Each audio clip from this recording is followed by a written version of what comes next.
Hello everyone. Welcome back to STS. 사이언스, 테크놀로지, 이코노미, 스트래티지 등을 고민하는 곳입니다. 저는 주식시장 더 잘 분석하기 위해서 이 아파트 시장을 분석하고 있습니다. 아파트를 투자의 대상으로 보지 않는다는 점을 먼저 밝히려고 합니다. 시장 전체 상황 또 시장의 방향성 여기에 관심이 있기 때문에 서울 아파트 거래량 분석만으로 저는 충분하다고 보고요. 서울 아파트 거래가 둔화되면은 서울 아파트 가격 오를 수 없을 거다. 수도권 거래와 수도권 아파트 가격은 서울 상황에서 파생되기 때문에 별도로 분석할 필요 없다. 저는 이런 입장입니다. 석 장의 그림으로 정리를 하려고 합니다. 2006년 1월부터 현재 23년 6월까지 서울 아파트 월간 거래량 보시겠습니다. 파란 짝대기는 실제 데이터이고요. 붉은 선은 6개월 이동평균인데 제가 산수해서 같이 그린 겁니다. 거래가 활발하다면 월 1만 건 이상 거래되었다. 이걸 확인할 수가 있습니다. 저 원천 데이터를 기초로 해서 연간 거래량을 다시 한번 그려보면은 연간 대략 한 74,500건 정도 거래된 것이 과거 전 구간에 대략 한 평균치 정도였고요. 그런데 22년은 연간 12,000건도 안 됐다. 그러니까 역대급 거래 실종 상태였다. 이걸 확인할 수 있다는 거고요. 23년은 7월 29일 현재까지 18,981건이 거래됐다. 이런 걸 그림이 말하는 겁니다. 이제 세 번째 결정적 그림을 한번 보겠습니다.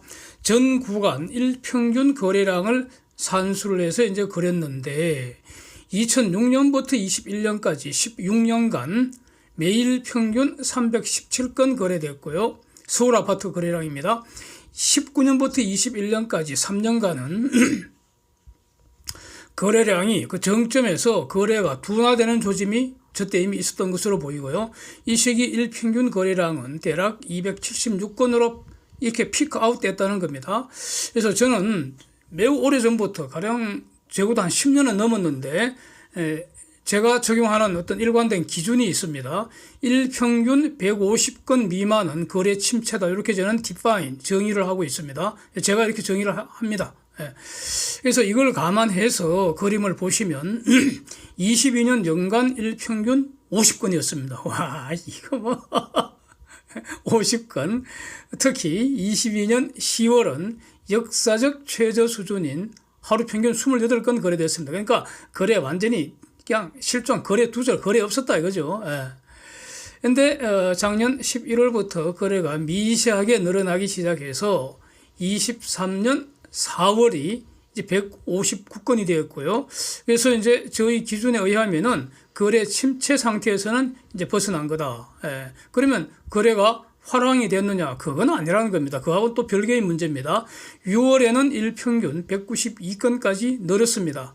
자, 과연 이것이 거래량 바닥을 찍었고 앞으로 서울 아파트 시장 회복 신호라고 볼 수 있을까요? 결론적으로 저는 아니라고 봅니다. 아니라고 봅니다.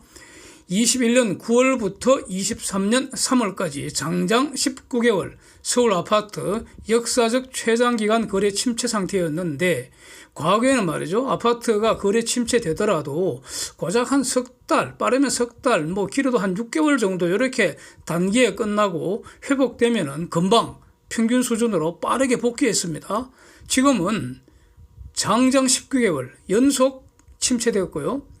회복 속도도 역대급 군뱅이 속도입니다. 저게 아직 평균은 안 됩니다. 평균에서 한참 아래입니다. 그렇잖아요. 6월에 넣은 게 192건인데 과거 평균이 317건이라고요. 그거 한참 미치잖아요. 대략 3분의 2 정도밖에, 3분의 2도 제대로 안 되잖아. 그래서 6월 아직도 사실상 거래 침체다. 이렇게 평가하는 것이 맞지 않나 싶습니다. 그런데 7월 거래를 이제 주목을 해야 되는데 현재까지 7월, 오늘이 29일이죠. 29일 현재까지는 일평균 85건도 안 된다 이겁니다. 물론 7월 거래량은 9월 1일 돼야 확정이 됩니다. 그래서 8월이 지나면서 매일 조금씩 증가하긴 합니다. 그런데 현재까지 데이터가 말하는 것은 6월보다 다시 줄어들 것 같다 이겁니다. 줄어들 것 같다 얘기입니다. 이건 데이터에 충실한 해석입니다. 예. 그래서 원래 이게 바닥이든 천정이든 사전에 미리 예측할 수는 없는 거고요. 예. 그걸 사전에 예측하겠다 하는 놈은 덩신이라는 겁니다. 그거는. 예. 예측 못 합니다. 예. 예.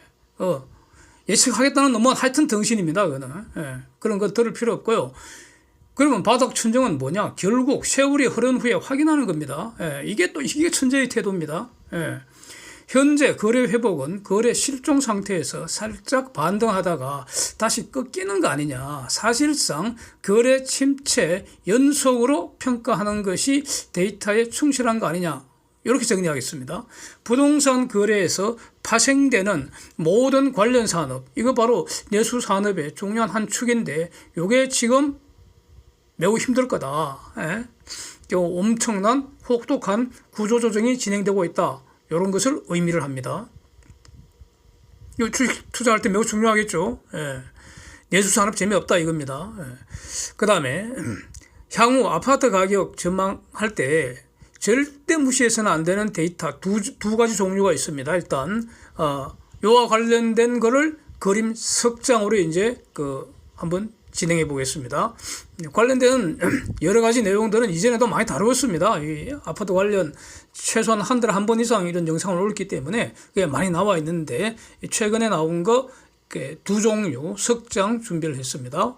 과거 60년간, 즉 1960년 이후 현재까지 매월 출산화 수를 제가 그림으로 그렸는데 저 그림 한번 보시면은 가령 60년대에는 전국에서 매월 9만 명 정도 태어났다 이겁니다. 금년 5월은 18,000명 선이고요. 작년 12월은 16,000명 선입니다. 예. 와, 하여튼 저출산 심각하다 이런 뜻입니다. 태어나는 숫자보다도 지금 죽는 숫자가 훨씬 많기 때문에 총 인구 지금 감소하고 있다. 이거는 이미 다 널리 알려진 사실이고요. 이제 다음 그림 보시면은 저 1년 중에서 월간 출산화 수가 2만 명도 안 되는 달이 몇 개나 있었느냐, 몇 번이나 있었느냐, 요 빈도를 제가 한번 세려봤습니다. 20년에 월 2만 명도 안 되는 게 한 번 등장했습니다. 한 번. 20년에 12달 중에 한 달이 있었다는 거죠. 21년에는 2번 등장했습니다. 22년에는 3번 등장했습니다. 와, 눈부신 속도네요. 예? 2배, 3배씩 늘어나고 있습니다. 23년 5월 현재 벌써 3번입니다. 즉 5개월 중에 3개월이 월 출산화 수 2만 명 미치다 이런 뜻입니다. 그것도 말이죠. 19,000명대가 아니라 18,000명대가 2번이나 된다 이런 겁니다. 3번 중에서. 그래서 제가 보기에는 23년 전체로는 최소 6번, 최대 8번 정도 월 출산이 2만 명 미치될 것 같다 이겁니다. 즉 2023년은 어떤 년이냐, 어떤 연도이냐, 월간 출산화 수 2만 명 이하로 굳어지는 전환의 연도가 될 것 같다. 전환의 시대가 될 것 같다. 이런 겁니다. 이렇게 되면 어떻게 됩니까? 신생아 관련 산업이 먼저 팍싹 망가지겠죠. 순차적으로 유치원, 초등, 중등, 대학, 중고등, 대학 이런데 이제 구조조정 엄청 이제 지금도 이미 진행 중이고, 그 다음에 미래의 청장년 관련된 산업이 모조리 지금과는 많이 달라져 있을 것 같습니다. 장기적으로 시장 평균 아파트 가격 하락 요인이 될 것이다. 이렇게 정리가 되는 겁니다. 사람이 아파트를 사지 개가 아파트를 살 수 없잖아요. 권리 의무의 주체가 될 수 있는 사람 숫자가 지금 저렇게 어마어마한 속도로 줄어들고 있는데 미래가 이제 다음 그림은 한국, 미국 GDP, 물가, 금리 요거 정리한 겁니다. 이것도 늘 자주 보는 것인데 이걸 수시로 계속 최신 자료를 업데이트를 하고 있습니다. 그래서 어제 저녁에 미국 시장에서 새로 발표한 거 다 업데이트하고 그랬는데, 그러나 이제 데이터 숫자가 많기 때문에 일부 업데이트 늦은 것도 있을 수는 있을 겁니다. 그래서 문제는 이제 저 그림이 무엇을 말하고 있는가, 저 그림에서 뭘 봐야 하는가, 이거 아니겠습니까? 성장이 현저히 둔화되고 있는데, 이 말은 국가 전체로 성장이 둔화된다 이 말은 국민 개개인들로는 평균 소득이 별로 늘지 않는다 이런 뜻입니다. 물론 그 국민들 중에 특출난 재주를 가진 사람이 특별하게 운이 좋아서 평균 이상가 대박 터뜨리는 경우도 있을 수는 있겠죠. 그러나 평균적으로 소득이 늘지 않는다 이런 뜻입니다. 그런데 소득 증가보다 비용 증가가 월등히 높다. 이걸 저 그림에서 봐야만 한다는 겁니다. 돈과 관련된 비용이 금리이고요. 생활 비용과 관련된 것이 바로 인플레이션 아닙니까? 6월까지 미국 코어 PCE 물가지수는 연준 장기 목표치 2% 또는 연준의 23년 PCE 예상치 요거보다 지금 현저히 높습니다. 6월 데이터가 어제 발표난 거 아닙니까? 미국 기준금리에서 적어도 금리를 한 번 더 저는 올린다고 봅니다. 그리고 내년 내내 유지될 가능성이 높다. 그렇게 저는 봅니다. 그러니까 최근에 올랐던 그 금리가 다시 내려갈 가능성은 내년 이후에나 다시 그때 가서 검토해야 된다. 이렇게 저는 정리를 하고 있습니다. 그 다음에 지금 데이터를 제가 여기서 올리지는 않았는데 7월 달 제조업 PMI 지수 세계 주요국들 지금 대부분 그 50 밑에서 헤매고 있는데 모조리 추가로 하락 행진했습니다. 그래서 이런 모든 것들은 향후 50년은 세계적 저성장 시대가 전 지구적 특징이 될 거다. 이렇게 전망하는 근거가 될 수 있다 이런 겁니다. 과거 50년은 세계적 고도 성장했는데 그것과 완전히 정반대의 길을 앞으로 가게 된다. 이런 거 아니겠습니까? 이거 이제 지금 그 마지막 그림 하나 올린 게 이전에도 한번 본 건데 주식, 아파트 요 장기간 가격 상승을 비교한 걸 제가 한번 그려본 겁니다. 이거 한번 감상해 보시죠. 그 다음에 말이죠. 또 아주 조선업 관련해서 며칠 전에 현대미포조선이 매우 의미 있는 그 수주 공시를 했습니다. 그러니까 액화 이산화탄소 운반선 LCO2C인데 요거 세계 최대의 규모 가장 큰 거를 현대미포조선이 수주를 했다는 거죠. 그 발주사는 그리스 선사입니다. 그래서 이 지금 21세기 전 지구적인 프로젝트 이게 바로 CCS 탄소 포집에서 파묻는 CCS 프로젝트라고 생각되고요. 그 이산화탄소를 재활용하는 거 U는 아니라고 봅니다. 유틸리제이션. CCUS가 아니고 CCS로 보는 게 맞을 것 같습니다. 이산화탄소 재활용은 극히 제한적일 것이기 때문에 그 대시에 별로 지장이 없을 것 같고요. CCS가 아주 그 전 지구적인 새로 없는 이전에 없었던 새로운 산업이 탄생한다. 그리고 그것이 블루오션이 될 수 있겠다. 이렇게 이제 주목이 되는데 이게 지금 현대미포조선이 세계 최대 액화 이산화탄소 운반선을 수주했다. 매우 의미 있는 것으로 보이고요.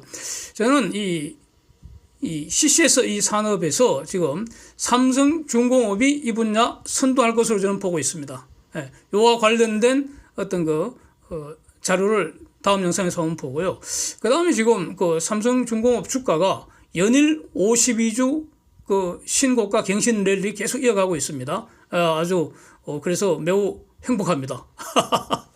그래서 여기 이제 지난주에도 한번 주간 수급 분석 한번 다루었는데 이번에도 이제 지금 토요일이기 때문에 주간 수급 분석 또 다루어 보려고 합니다. 아주 의미 있는 내용이 많이 있습니다. 그래서 계속 관심 부탁드리겠습니다. Thanks for watching. See you next time.